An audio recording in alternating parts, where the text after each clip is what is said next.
बिहार के सत्ताधारी महागठबंधन में शामिल जेडीयू, आरजेडी और अन्य दलों के बीच लोकसभा चुनावों के लिए सीटों का बंटवारा करीब करीब हो गया है।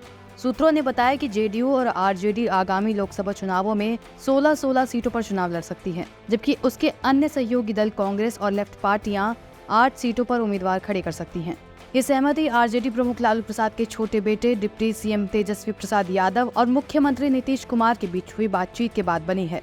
तेजस्वी ने गुरुवार को दोपहर में मुख्यमंत्री आवास पहुंचकर सीएम नीतीश कुमार से मुलाकात की और सीट बंटवारे के मुद्दे पर राज्य की सभी 40 सीटों पर चर्चा की।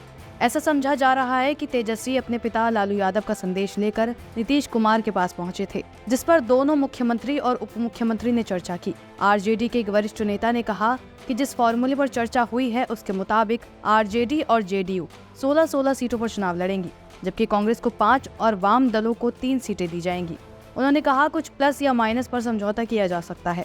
बिहार में लोकसभा की 40 सीटें हैं। आरजेडी नेता ने मीडिया से कहा, हालांकि सीट बंटवारे को लगभग अंतिम रूप दे दिया गया है, लेकिन कुछ सीटों पर अभी भी कुछ दिक्कतें हैं, जहां आरजेडी और जेडीयू दोनों चुनाव लड़ना चाहते हैं। उन्होंने कहा कि इस मुद्दे को भी जल्द ही सुलझा लिया जाएगा। ऐसी चर्चा थी कि नीतीश कुमार 17 सीटों पर अड़े हुए हैं, क्योंकि उनकी पार्टी जेडीयू ने 2019 के लोकसभा चुनाव में भाजपा के साथ साझेदारी में इतनी ही सीटों पर चुनाव लड़ा था और उनमें से 16 सीटें जीती थी।